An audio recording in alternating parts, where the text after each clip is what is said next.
ఆంధ్రప్రదేశ్కు కేంద్రం ప్రకటించిన ప్యాకేజీకి చట్టబద్ధత తీసుకువచ్చేలా పార్లమెంట్లో పోరాడాలని తెలుగుదేశం నిర్ణయించింది. ఉభయ సభల్లోనూ గళమెత్తి కేంద్రంపై ఒత్తిడి పెంచాలని ముఖ్యమంత్రి చంద్రబాబు ఎంపీలకు దిశానిర్దేశం చేశారు. వెలగపూడి సచివాలయంలో ముఖ్యమంత్రి చంద్రబాబు అధ్యక్షతన తెలుగుదేశం పార్లమెంటరీ పార్టీ భేటీ అయ్యింది. పార్లమెంట్ సమావేశాల్లో అనుసరించాల్సిన వ్యూహాలపై విస్తృతంగా చర్చించింది. రెండు రాష్ట్రాలకు చెందిన తెలుగుదేశం ఎంపీలు, ముఖ్య నేతలు పాల్గొన్న ఈ సమావేశంలో ప్రత్యేక ప్యాకేజీపై ప్రధానంగా చర్చ జరిగింది. ప్యాకేజీ చట్టబద్ధతపై కేంద్రం జాప్యం చేసిందని పలువురు ఎంపీలు ముఖ్యమంత్రి వద్ద ప్రస్తావించారు.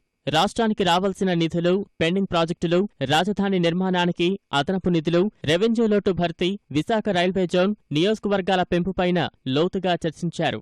ఇవన్నిటికీ చట్టబద్ధత కల్పించి మాకు ఇచ్చే విధంగా కేబినెట్ నోటు పెట్టాలని చెప్పి ఇంత ముందు నుంచి కూడా డిమాండ్ చేస్తూ వచ్చాం. అది కొన్ని కారణాల వల్ల పెండింగ్ ఉండడం జరిగింది. వాటన్నిటిని కూడా క్లియర్ చేయడానికి మేమందరం రేపటి నుంచి పనిచేస్తాం. కాబట్టి స్పెషల్ ప్యాకేజ్ లో ఏదైతే వాళ్ళు ఒప్పుకున్నారో అవి చట్టబద్ధత గురించే, కానీ స్పెషల్ కేటగిరీ స్టేటస్ అనేది ఎలాగైనా 12th ప్లాన్ అయిపోయింది కాబట్టి అది ముగిసిపోయిన చాప్టర్ అనేది మాత్రం క్లారిటీ తీసుకున్నాం. ఇప్పుడు వైసీపీ వాళ్ళు కొండ మీద ఏదో కావాలని చెప్పి అడుగుతారంటే మేము సమాధానం చెప్పలేం కదా. సాధ్యాసాధ్యాలు చూసి చట్టం ప్రకారం ఏమి రావాలో, రాజ్యాంగబద్ధంగా మనకి ఏం రావాలో అవి మాత్రం సాధించడానికి మేము మా ఎంపీస్ అందరం కూడా కష్టపడ్డాం. ఇప్పుడు దాకా ఫర్దర్గా కష్టపడి దానికి చట్టబద్ధత కల్పించి ఆంధ్రప్రదేశ్కి ఎటువంటి రకమైన నష్టం జరగకుండా చూస్తానికి మాత్రం మేము ఫైట్ చేస్తాం. 15 ఫిబ్రవరి లోపల ఎట్టి పరిస్థితుల్లో చట్టబద్ధత తెప్పించి తీరుతాం, అందులో అనుమానం లేదు.